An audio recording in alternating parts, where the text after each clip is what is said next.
Hulk, welcome to Australia, welcome to NRL.com. How have you found it so far in Australia?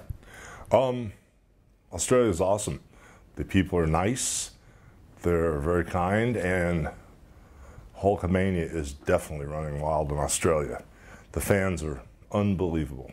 And you're here promoting your national tour. What can fans here expect from the Hulkamania tour? Well, the Hulkamania tour is coming in November, and I'm wrestling one of the greatest wrestlers of all time, Ric Flair.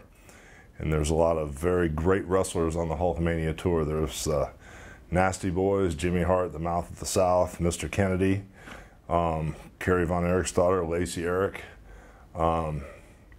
Rikishi, and there may have been a lot of wrestling in Australia, but never before will it be this exciting and this crazy. Hulkamania is going to run wild in Australia. Has it surprised you, the reaction you've got in Australia, the fact that you've never been here before, but Hulkamania is still running wild to this day?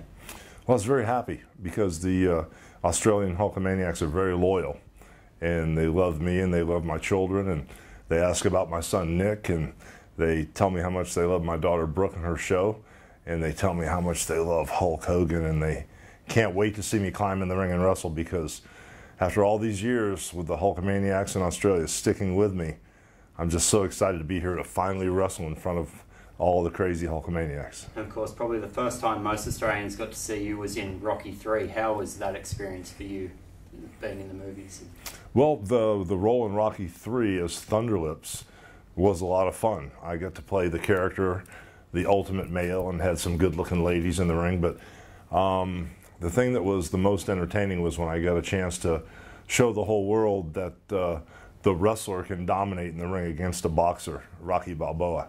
And you played the heel in that movie, but at the time when you were wrestling, you were playing a heel as well, so it wasn't unusual for you at that time to be playing the bad guy. Well, it's fun, you know, to be that bad guy in the ring.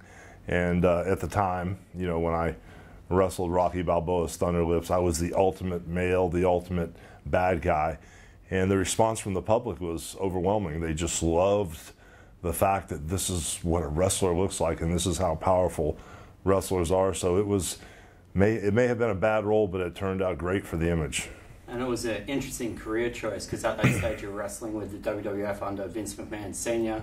And was it hard going to the movies and then, like, because you almost gave away wrestling almost with that move, do you think? Or?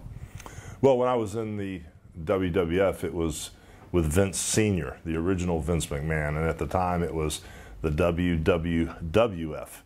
And they didn't understand media and promotions, and they had a one-dimensional mindset that a wrestler should be a wrestler.